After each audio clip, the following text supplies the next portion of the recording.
Hi guys, it's Amber. Welcome back to my channel. If you're new here, hi, I'm Amber. Thank you so much for joining us. Welcome to the Madhouse. And if you're not new here and you've been here before, thank you so much for returning.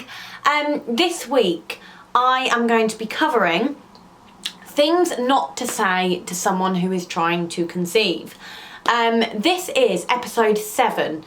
So we are really fast approaching halfway. I think we've got 2 more episodes and then we're halfway. And then we are only 8 weeks away from Christmas. So that's really exciting. Or for me it is anyway, because I love Christmas. So what not to say is something that I think is quite a touchy subject. I think people never know what to say, and people never know why not to say it. I had a message this week from a lady who said that the only thing she knew how to say from her personal experience of struggling and then falling pregnant, the only thing she really knew how to say, if you like, is, oh, it will happen. And I sat and explained to her kind of why you shouldn't be saying that. I think I get a lot of messages from people who have quite insensitive things said to them, and a lot of the time people don't know what to say. So this is my little guide of things not to say to someone who is trying to conceive. The reason I've chosen to cover this is if I had £1 for every time somebody had said something insensitive to me over the last year, I could probably quit my job, and unfortunately I don't get paid for people's stupid comments.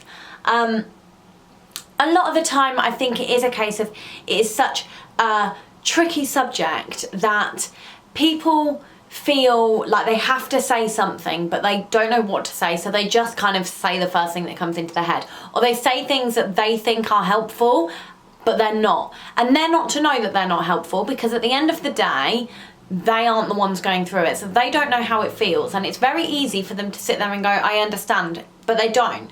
So this is kind of why I'm doing this. I think there's so many things that are thrown around that really I think it'd be great if everybody kind of was on the same page with it, everybody knew what was okay, what wasn't okay, and everybody just got on nicely. Wouldn't that be ideal?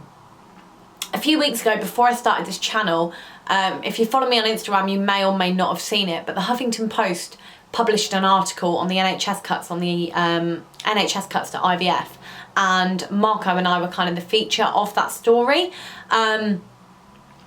When that was published on Facebook, some of the comments that were on there literally got my blood boiling. I can't explain to you how angry strangers made me. It took everything I had to just take a deep breath and walk away from it. So this is something that I think I am really passionate about, because I get fed up of people saying the same things over and over and over. So this isn't a ridicule of anybody who's ever said anything like that. What this is a look, this is how it feels, which if you've watched previous videos you would know. This is how it feels, this is how it feels when you say those things, and this is why I don't appreciate it. I think hopefully this is going to be really beneficial, and not just for people who are going through it to hear it, but for people who know people that are going through it, and know people who are struggling and know what not to say. So without further ado, I suggest you grab yourself a cup of tea, you get yourself all really comfy, and you sit down and let's talk all things vagina. I have opted today for a pucker tea. I have been trying all the herbal teas recently. A, because I need to wean myself off the caffeine, and B, because I am once again late for my visit from Aunt Flo. Or should I say Aunt Flo is late for her visit to me. And consequently, I've been reading up on things that induce it, and ginger, which is this is a 3 ginger tea, turmeric, I can't remember the other one, but are meant to be really good. So I've got a ginger and a turmeric tea, which I've been living on for the last week. So that's what I'm drinking today, kids. But I hope you're all enjoying your English breakfast teas. I'm very jealous. I do enjoy a caffeinated Yorkshire tea. So I hope you're all comfy. The first one that I'm going to start with is one of my biggest bugbearers, and it drives me insane. just relax. Do not tell me to just relax. Just relaxing will not grow back my fallopian tubes. But thank you kindly, Susan, for all your advice. We all know a Susan. We all know someone who just loves to give us advice and just tells us that we're doing it wrong when we're doing it perfectly right. Just relax. Frustrates me. When you first start trying, you are quite relaxed. You don't go, let's try for a baby, and then your stress levels go, whew. Don't happen like that. The first few months, I think you're quite relaxed. You're having a bit of fun with it. And it's only when it starts to take some time that you're thinking, okay, why is this not working? What's wrong? And then after that, it progresses and it snowballs and it snowballs and it snowballs. So telling me to just relax is a lot easier said than done. It is not helpful in any way, shape or form. You have no idea whether there are any medical conditions whatsoever involved. So telling me to just relax, nah. Don't do it. Just save yourself the hassle and just don't do it. Sorry, Susan, but just relaxing is not my problem. The second one. Another thing that darling Susan says. Oh, my husband just looks at me and I fall pregnant.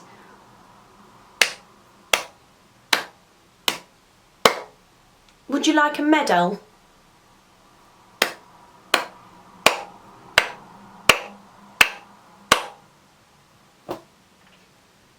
Would you like a trophy, Susan? Would you like a nice trophy that says super fertile goddess? Would you? Would you? If not, shut up. I know I probably sound really passive aggressive, but this really winds me up. And I tell you for why. The reason this winds me up so much is because we're telling you how this really stressful thing is happening. You do not know about this unless we have told you. And therefore we have probably told you that it's not ideal and that we're finding it really hard and that we're struggling. And you're sat there going, I can do it. I don't even have to try. Well, good for you. That's why. That's why you shouldn't say it, because all it sounds like is like you're gloating and it's not very nice. If your friend was telling you that they were really suffering with their mental health and that they had depression, would you go, I just wake up happy and I'm happy all the time? No, you wouldn't. So don't do it to us. Simple. The next one that really, really, really grates me is you've got time. This is a funny one, especially for me. I'm just short of 25, so arguably, yes, I have got time on my side. However, not everybody in this situation is the same age as me. And a woman is born with a certain amount of eggs. They don't increase, and once they're gone, they're gone. You don't know whether she has issues with her eggs. And regardless, whether you are 25 years old or 35 years old, after a year of not trying, you are classed as infertile. They will then start doing tests, etc, etc, etc. In my case, yeah, scientifically and biologically, I've got time on my side. However, the fact that I have no fallopian tubes kind of defeats the point of that, because I can't get pregnant. Even when I had them, they were fully blocked. I cannot get pregnant. I need IVF. Without IVF, I'm not getting pregnant. And therefore, time is irrelevant. I have time to save the money, yes, okay. However, it doesn't mean it's going to work. IVF only works 1 in 3 times. Therefore, time makes no difference. So please, stop looking at your watch and stop using it to measure my fertility. Thanks, Susan. The next one I find really annoying is when people say, enjoy your time without children, you're so lucky, children are exhausting. No, I'm not lucky. I'm not lucky at all, so please don't. Just, no, please don't. And when you're saying that to someone who is infertile, they are desperate for children. Like, there is no ifs, buts and maybes. They are desperate for children by this point. And so, although I understand that you're trying to, you know, make light of the situation and it's said in jest, really, come on. If you know somebody wants something that bad,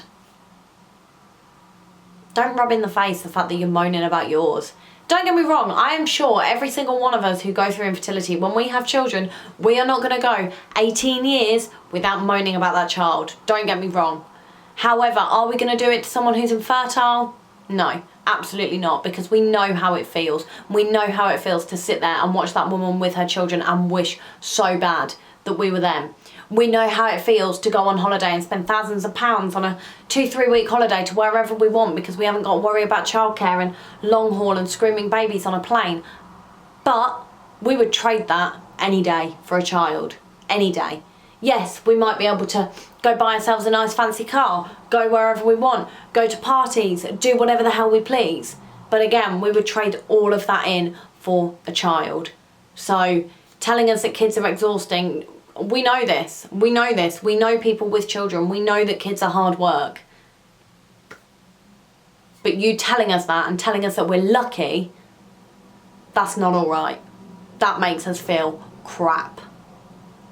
The next thing that really, really, really grinds my gears is when people say things like, oh, my cousin's ex-girlfriend's mum's brother's sister's ex-wife once removed dog's breeder's owner. I don't even think that linked. Struggled to get pregnant and now they've got 3. Okay. I get the sentiment and I get that you're trying to say to me that it happened for them, so it could happen for you. I understand that and I understand that it's coming from a good place. However, you don't know whether or not your cousin's ex-wife, sisters, brothers, cousins, monkeys, uncles, tables, builder had to go through 6-7 rounds of IVF. Did they need IUI? Did they go on Clomid? Did they have miscarriages before that? You have no idea. So I think as much as the sentiment's there, it's not really ideal. I think it would be better to say, you know, I know someone who's gone through it and I know someone who has gone through infertility and it did work for them in the end, but I know that she had a really tough time. I don't know the ins and outs, but I could put you in touch if you wanted somebody to talk to. That's all you needed to do. If you need somebody who understands to talk to, then I'll happily put you in touch. At first that really wound me up, and my husband is a hairdresser and a couple of his clients had gone through it or knew someone who had gone through it, and he kept saying to me, oh, they've been through it and now they've got twins, so why don't we go for a drink with them? And at first I was like, no, like, I can't even explain it. But I knew that their situation was very different to mine, and so I didn't feel like they would be able to understand. And how dare you? How dare you try to make me talk to people I don't want to talk to and that I've not sought out on my own back? But eventually we did, and it was wonderful because I sat there and I spoke to strangers, effectively, about how I was feeling and all the different things that come with infertility. And as much as their situation was different to mine as to why they couldn't get pregnant, they understood, and that was actually really nice. So the concept of putting us in touch with somebody or telling us a success story is appreciated, but not just any Tom, Dick and Harry. Like, come on, if it's your sister and you know that she's gone through a really hard time, then fine. And if we know you quite well, then there is no harm in saying, I know someone who's been through it, if you'd like me to put you in touch. But don't sit there and tell me about your cousin's dog's breeder once removed who had quadruplets after 1 round of IVF that she got on the NHS and fairies magically whisked her up before she actually had to have the IVF. Whatever. That doesn't help. So don't say it. Please. Thanks, Susan. I do feel like this video is making me quite angry. I do apologise, but it winds me up. Oh well, all fun and games.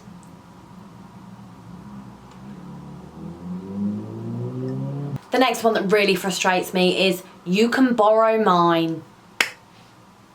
Please, Susan, if you have children, do not put me on babysitting duty. As lovely as your children are, they are not going to fill the void. It doesn't work like that. Again, it's said in jest, it's a joke. You're not really going to give me one of your children, but it's just annoying. It really is just annoying. It's the only way I can explain it. Yeah, it's just annoying. Please don't. But on top of that, telling us things like how you would cut off an arm for a good night's sleep and a night without your toddler, you know, we get it. We get that. And we know, like I say, that you're saying it in jest, and we know that a good day is if you don't get pooed on or thrown up on at least once. It's just, we know all this, and we know how hard it is, and we know that sometimes you wish you could just put them in a box, not to be disturbed. We get it. But we also know that you wake up every day feeling so much love for that child, and we wouldn't want it any other way. But we want that too. So as much as it's a joke, it's annoying. So please, Susan, please stop. When you know someone who is struggling to get pregnant, please do not say to them that maybe it's not meant to be, or maybe they are not meant to be parents. This one I think is just harsh, because I am a bit of a believer in everything happens for a reason, but I do believe that since this, and since this whole infertility diagnosis, my belief in that has gone downhill slightly, and I don't necessarily believe in it as much as I did beforehand.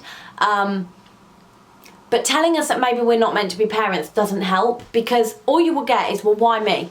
Why am I not meant to have children? But smackhead Sandra in the Sun newspaper that's got 7 children from 7 different dads who are all in care, while she sits and shoots up every weekend, why is she meant to have kids but I'm not?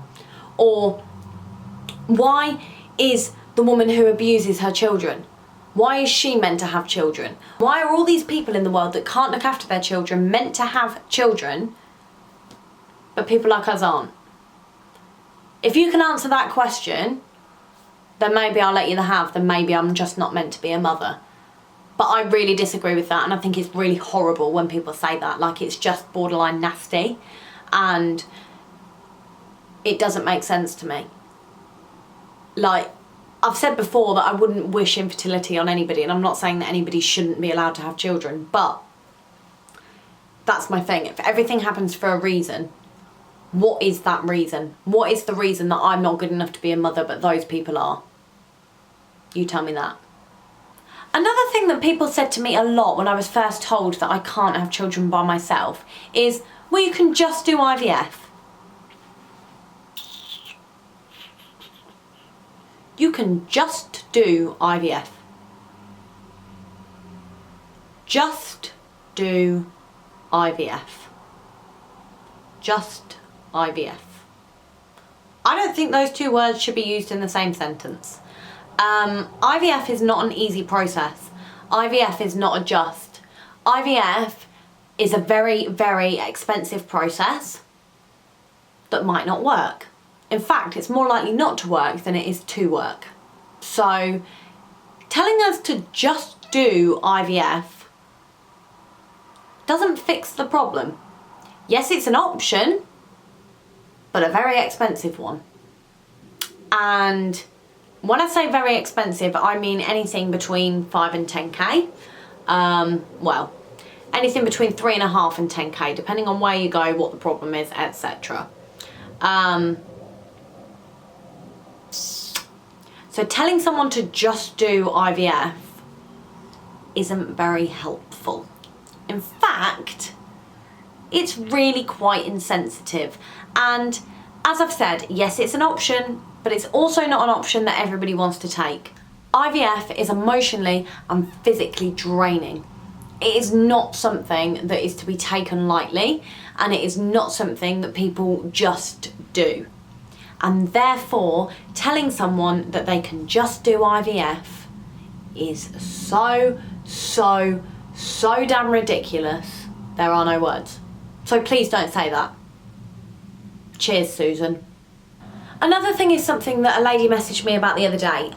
So this lady's followed me on Instagram for quite a while, and she sent me a message to basically say that she didn't know what to say, and that her first one she'd had no issues, her second child they were trying for 2 years and then it happened, and she didn't know what to say to people that were going through it other than, oh, it will happen, because that's what her experience was. And so she had messaged me for some advice about why or what she should say. And my advice to her was, do not say that. The reason I say do not say to people it will happen is because it might not.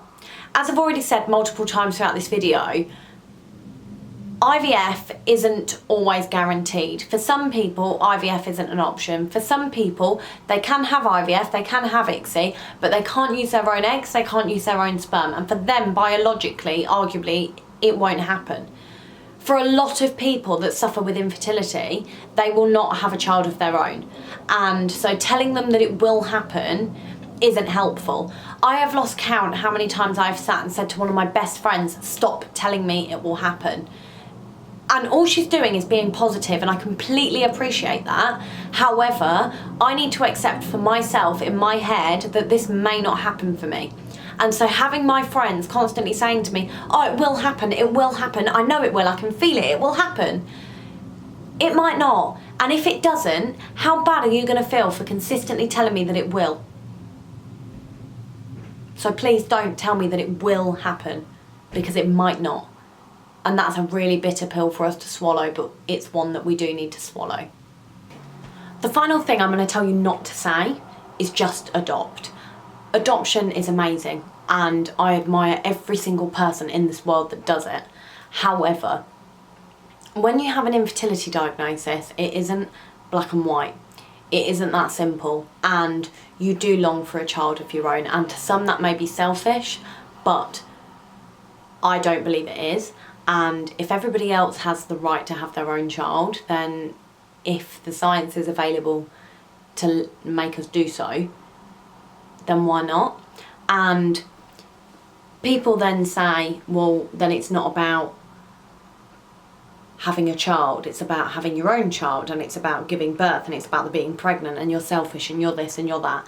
And quite frankly, I think rubbish to that, because again, going back to this Huffington Post article that was published, a lot of people were commenting on that, saying about adopting and how overpopulated this world is, and how many children there are in care that need loving homes and things like that. And I just think, well, if your sister was to tell you that she was trying for a baby, would you say to her, don't do that, you're selfish, go adopt? No. So if you wouldn't say it to a fertile person, don't say it to me.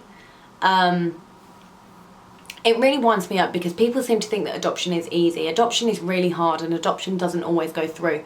You could have the best home ever, but for one reason or another you may still be declined, and it is a wonderful thing, but it isn't for everybody, and not everybody can do that. Loving your own child is one thing, but adopting somebody else's child and loving them like your own takes a very special person, and not everybody is able to do that, and that doesn't make them a bad person. But the ironic thing is, the people who have told me to just adopt are people that have multiple children, and I think, at what point did you think, maybe we'll adopt? Maybe we will choose a child who already needs a loving home? Or is it the responsibility of the infertiles to solve the adoption crisis in the UK? It's not. Again, it's an option, but it's not an option for everyone. So please, Susan, stop telling us to just adopt. Again, it's not a just. It is an option, but it's not the right option for everyone. So that brings me to the end of episode 7. So that brings me to the end of all the different things that I think you shouldn't say to somebody who is struggling with infertility, someone who is trying to conceive, in fact, anyone. And I think, really, just don't ask. It's as simple as that. But people do. People are nosy. Human beings ask questions. That's what they do. But that is, realistically, in a nutshell, the things that I think you shouldn't be saying, and the things that have upset me the most. As I think there's a thin line between being curious and being insensitive, and if that person is really open and that person's an open book, then, you know, ask questions if they're okay with it and they've told you that they're okay with it. If they're not okay with it and they don't really talk to you about it, then don't ask them. It's as simple as that. Quite frankly, it is none of your business, so don't ask. Poor Susan got a bit of a grilling today, didn't she? Sorry, Susan. But on that note, we'll call that to a close. If you haven't already, then make sure that you please subscribe to my channel, make sure that you like and you comment, and head over to my Instagram for daily updates, so Amber in a Teacup, and I will see you next week for episode 8. And don't forget to be using your hashtag after you've watched this video of hashtag all things vagina to connect with other people that watch these videos, that are going through the same thing and are looking for someone to talk to. So I will see you next week, and thank you very much. Bye. Why do I always do that? I need to think of a better way to say goodbye to you, because every week I cringe myself out and the dogs are barking. So on that note, see ya.